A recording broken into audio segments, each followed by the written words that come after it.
जय मसीह की। आज आप पढ़ेंगे भजन संहिता उसका दूसरा पाठ हरियाणवी में।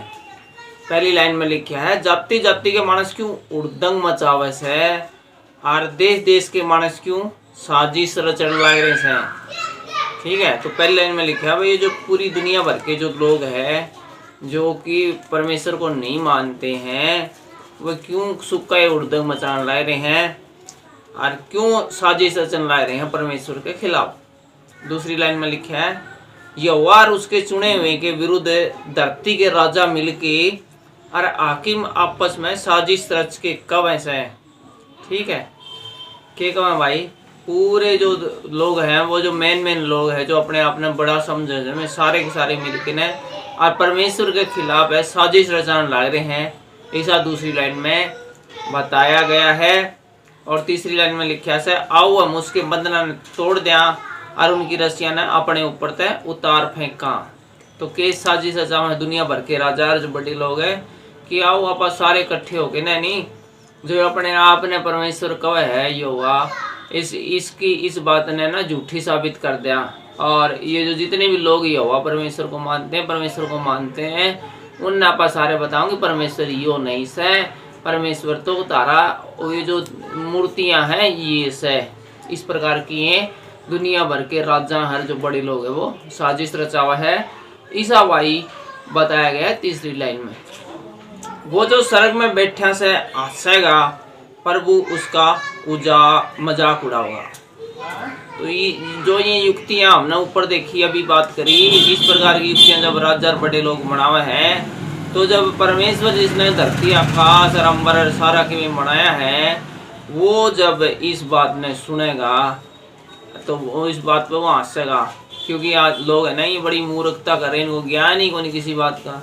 टक्कर भी किससे ले रहे बताओ है, एक छोटा सा पिस्सू, एक छोटा सा जो है कीड़ी, वो हाथी गले कुकर लड़ने की तलवार लेकिन। तो ऐसा एक काम ये करना रहे हैं लोग भाई। जो परमेश्वर जी ने सारा सिस्टम बनाया है, इतनी चीज़ों का सृजनहार है, उसके विरुद्ध लड़ाई करने चल पड़े लोग। अरे ये तो पूछ लो पहला, हमने बनाया किसने है। हरियाणा में एक कहावत है, हमारा छोरा श्रृंगार करा घर क्या ने मेरा को नहीं।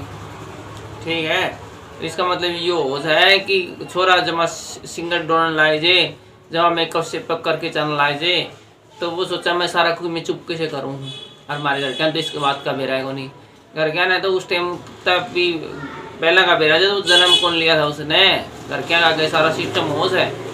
तो जो राजे महाराजा जो बड़े लोग हैं परमेश्वर के साजिश रचाए खिलाफ है, उन्होंने यो बेरा होना चाहिए कि हमने बनाने वाला कौन है और अपने बनाने वाला के खिलाफ साजिश रची कोई जीत सकेगी।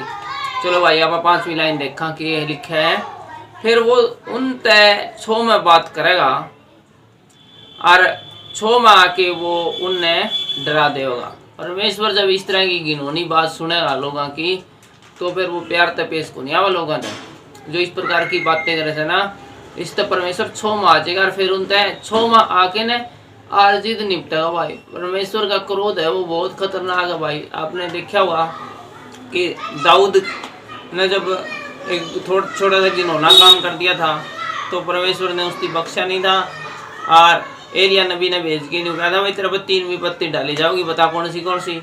यानी स्किप नहीं कर सका उस विपत्ति ने, 3 चॉइस जरूर दे दी, क्योंकि वो परमेश्वर का लाडला बेटा था।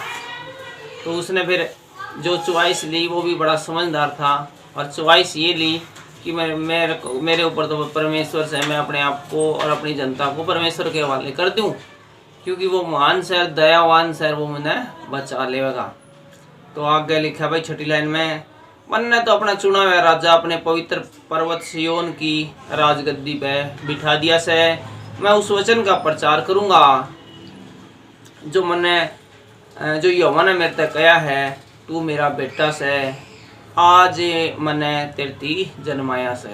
तो यहाँ पर जो मैं हूँ जो इस वचन को पढ़ने वाला है, वो परमेश्वर से कहता है कि जिस प्रकार से हमने अभी सुना ना, इस प्रकार के जो लोग जिन्होंने काम करे हैं बड़े बड़े लोग, इस तरह के काम मैं नहीं करूँगा। ठीक है, मैं तो अपने आप को ही परमेश्वर जी, राजाओं के राजा जी, आपको ही अपना प्रभु मान लूँगा, क्योंकि तने मृत्यु अपना बेटा सा समझा है और आपने कहा से कि तू मेरा बेटा सर आज मैंने तेरी जन्म दिया से। तो अब आप आज पढ़ लें 8वीं लाइन। मेरे ते मांग और मैं जाति जाति के मानसा ने तेरी संपत्ति होने खातर और दूर दूर के देशा ने तेरी अपनी जमीन होने खातर दे दूंगा। यहाँ पर हम याद करते हैं परमेश्वर के एक वादे को, जो वो कहता कि मांग ले, मेरे से प्यार करे तो तेरी के चाहिए, जितना तू सोचस है उससे घना मैं तेरे को देने के लिए तैयार हूँ और सामर्थी हूँ। और मैं जाति जाति के मानसा में तेरी संपत्ति होने खातर दूर दूर के देशा तेरी अपनी जमीन होने खातर दे दूंगा। तो भाई ये बड़ा ही आपने देखा होगी परमेश्वर ने जो मिस्र देश थे कितने सारे इजराइलियन ने छुड़ा के लाया था और 400 साल की गुलामी तय और अब्राहम तो जो वादा करा था परमेश्वर ने उसकी पूरा करा था। कितनी बड़ी धन संपत्ति दौलत और सारी दुनिया उसे का नाम करती थी। तो यहाँ पर भी परमेश्वर के उस वादे को हम देखते हैं, उस कृपया को देखते हैं कि किस प्रकार से वो अपने लोगों को खुले दिल से और खुले मन से देता है और देने में कभी हिचकिचाता नहीं। लेकिन ज़रूरी है इसके लिए कि लोग उससे प्यार करें, उसकी आज्ञाओं पर चलें, उसके हुक्मों को मानें। 9वीं लाइन देख लेते हैं। तू उन लोहे के डंडे तक टुकड़े टुकड़े करेगा, तू कुम्हार के बर्तन की तरह उन तक चकनाचूर करेगा। तो यहाँ पर परमेश्वर के बारे में बताया गया कि जो बुरा मानस है, जो घिनौने काम कर रहे हैं सर, जो परमेश्वर के खिलाफ चल रहे थे ना, परमेश्वर से उनने लोहे के डंडे तक टुकड़े टुकड़े करेगा। उनने लोहे का लठ लेके उन तुम्हारे घर में टुकड़े टुकड़े हो जाएंगे। जिस प्रकार कुम्हार का बर्तन, माटी का बर्तन है, माटी का बर्तन का भाई एक लठ मार दिया तो उसके पता नहीं कितने सारे टुकड़े हो जाए। तो इसी प्रकार से जो परमेश्वर के खिलाफ युक्ति कर रहे हैं वही इसी प्रकार से टूट के बिखर जाओगे। और 10वीं लाइन में लिखा है, इस खातर ईब हे राजाओं अक्लमंद बनो, हे धरती पर राज करने वाले सावधान हो जाओ। तो यहाँ पर एक चेतावनी, एक सलाह है वो जो बुरी युक्ति करने वाले लोगों को दी जाती है कि तुम समझदार बन जाओ और तुम है अक्लमंद बनो ताकि तुम है ना विनाश होने से बच जाओ। उल्टे कामा में कुछ नहीं दरिया से डरते हुए यहोवा की भक्ति करो। इस 11वीं लाइन में लिखा है, डरते हुए यहोवा की भक्ति करो और कांपते हुए मगन हो। भाई परमेश्वर से डरो और डरते हुए उसके भवन में जाओ और उसकी स्तुति और आराधना करो कांपते हुए। और इसके द्वारा भाई परमेश्वर की भक्ति में लीन हो जाओ, मगन हो जाओ, क्योंकि सच्चा सुख सच्चा आराम से वह परमेश्वर की भक्ति करने में से, परमेश्वर का पाछे चलन में से। यो जीवन कुछ नहीं से, 1 सेकंड न्यू चुटकी बजी और ख़त्म। युवा बागरण की आपा रोटी खाने की तैयारी कर रहे हैं, हाँ थाली में धर दी रोटी और पहला टुकड़ा न्यू करना हुए इतना में फ़ोन की घंटी बाज जाए, फिर की बुरी खबर आ जाए, वो खाना धरा धरा रह जाए। तो एक पल का भरोसा नहीं भाई, जब विपत्ति उस टाइम आया करा है जबकि आप सोचा भी कौन करा। ठीक है, आपने योजना की कहानी याद होगी भाई, सब कुछ ठीक चल रहा था, जमा बढ़िया चल रहा था। परमेश्वर ने सोच लिया भाई दुनिया ने ख़त्म करनी ईब, उसने पूरी दुनिया तो कुछ नहीं बताया आग भाई मैं दुनिया ख़त्म करने वाला हूँ। सिर्फ उसने दृष्टि करके जब धरती पर देखा है कि योजना एक ही व्यक्ति बंदा है जो कि मेरे नियमा पर चल रहा है, मेरे कायदा में चल रहा है, एक है तो एक नहीं बचाऊंगा मैं। तो योना के पास परमेश्वर जाके उस तक कहो भाई इस तरह है भाई दुनिया ना ख़त्म करने वाला हूँ भाई, मैं इतने दिन का टाइम है, कुछ भी टाइम लगा लो भाई, 50 दिन का टाइम दे दिया योना ने, 100 दिन का दे दिया, 100 दिन के बाद मैं दुनिया ख़त्म कर दूँगा। तेरे जितने भी यार दोस्त रिश्तेदार परिवार के संबंधी हैं तो उन सब ने लेके ना एक जहाज बना ले और उसमें चढ़ जा। उन सब ने इसलिए ले लेता कि तू एकला नहीं रह जाए, एकला मानस दुनिया में रह के करेगा। एकला तो परमेश्वर ने आदम ने भी नहीं छोड़ा, उसने भी लुगाई दी और कहा भाई पर मैं इंसान का नहीं धरती पाए अकेला रहना ठीक नहीं है। तो परमेश्वर ने देखो सारी दुनिया में सिर्फ एक ही मानस ने बचाया था, इसलिए परमेश्वर है वो अपने लोगों को बचाता है। भारतीय संविधान भी क्या कहता है कि 100 लोग है वो सजा से बचे तो बचे, 100 लोग यदि सजा पाने से बचे तो बचे, लेकिन एक बेगुनाह को सजा नहीं होनी चाहिए। ठीक है। इसी प्रकार से आप उदाहरण देखा सदोम और अमोरा का।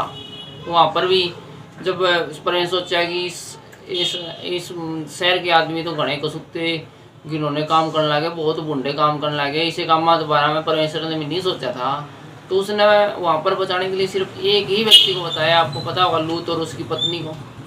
और लूत तक कहा था भाई 2-3 घंटे का टाइम है, तेरा कोई यार दोस्त मित्र हो तो उनने भी लेके आ जाओ। एक बात बड़ी अच्छी देखना मिला कि परमेश्वर ने सिर्फ हमें बचाता है कि हमारे जो रिश्तेदार यार दोस्त हैं उनको भी बचाने का मौका देता है, और वो हमें कहता है कि तुम बचाओ। वो खुद नहीं बचाता उनको, वो हमें कहता है। अय्यूब की कहानी याद होगी आपने। अय्यूब जब 3 मित्र उसका परमेश्वर के खिलाफ किमें बोलने थे, अय्यूब ने किमें कहीं बताना कोई गलती करी हुई जिते तेरे पर विपत्ति आई। थोड़ा भी आप यहाँ बात देखा कि एट द लास्ट में परमेश्वर है वो ये अय्यूब से कहता भी, ये जो तेरे मित्रों ने जो गुनाह किया ना, इन्हें बचाना है तो ये बलिदान चढ़ाओ एक, लेकिन वो नहीं चढ़ाओगे तेरे दोस्त, तू चढ़ाओगा इन खातर, तू चढ़ाओगा इनकी जान तेरा हाथ में तो बचाऊंगा। तो हमारे इस मित्रों को भी और यार दोस्तों को भी और आसपास के लोगों को भी परमेश्वर है वो बचने का मौका देता है हमारी वजह से। ठीक है, अब 12वां लाइन देख लेते हैं इस अध्याय की। आप पढ़ रहे हैं भजन संहिता 2। वीडियो अच्छा लगता हो तो सब्सक्राइब कर दियो भाई। बेटे ने प्यार करो, ऐसा ना हो कि वो छो माओ है। ठीक है, और तम राह में ना सो जाओ, क्योंकि पल भर में उसका छो बड़कन आला से धन्य से वो जो उसकी शरण लेवस है। ठीक है, यहाँ पर लिखा बेटे ने प्यार करो। ठीक है, बेटे माने परमेश्वर का बेटा है, उसने प्यार करो। और तमें राह में नाश, ऐसा ना हो कि तमें राह में नाश हो जाओ, क्योंकि पल भर में उसका छो बड़कन आला है। यहाँ पर पृथ्वी के विनाश के बारे में बताया गया है, और जो एक बार और जो पृथ्वी नष्ट होने वाली है, यीशु मसीह की दूसरी जो आवागवाही होगी, आवागमन होगा, उसके बारे में संकेत दिया है कि बेरानी कद इस दुनिया का नाश हो जाए, इससे पहले कि नाश हो जाए, सब कुछ बर्बाद हो जाए। तुम है वो जो परमेश्वर का बेटा है, उसने प्यार करो, उसकी आज्ञाओं पर चलो, ताकि जब परमेश्वर का क्रोध भड़केगा और जब स्वर्ग और नरक का न्याय की बारी आओगी तो तुम नरक में ना डाले जाओ। आखिरी लाइन में क्या लिखा है? धन्य से वे जो उसमें शरण लेवस, धन्य से उसमें जो उसमें शरण लेवस है, उसमें माने परमेश्वर ने, यानी परमेश्वर का दौरा सब कुछ छोड़ के आजेस है वो आदमी धन्य से, धन्य मतलब अच्छा से, घना बढ़िया मानस है। और परमेश्वर के पास आने, सब कुछ छोड़ के आने का मतलब ये नहीं कि आप पत्नी ने तलाक दे दो, घर वाले तो दूध बजा के आ जाओ, गाँव वाले ने छोड़ आओ, ऐसा कुछ नहीं है। आप उसका कहना मतलब और जो देवी देवताओं को मानते हो, ठीक है, या तो उनने मान लो, या जो अपना परमेश्वर यहोवा है उसने मान लो। प्यार करो तो किसी एक तक करो, प्यार करो तो एक देवता तक करो। ये नहीं 34, 35, 100, 2,000 देवता तक प्यार करने ला रहे हो, कदे उसने बलि चढ़ाओ हो, कदे उसने चढ़ाओ हो, ऐसा नहीं है। ठीक है, सिर्फ एक न मानो। आज अपन पढ़ा भजन संहिता उसका दूसरा पाठ, तीसरा पाठ भाई अपन अगला वीडियो में बस थोड़ी देर में पढ़ांगे। सबने जय मसीह की, जय हिंद।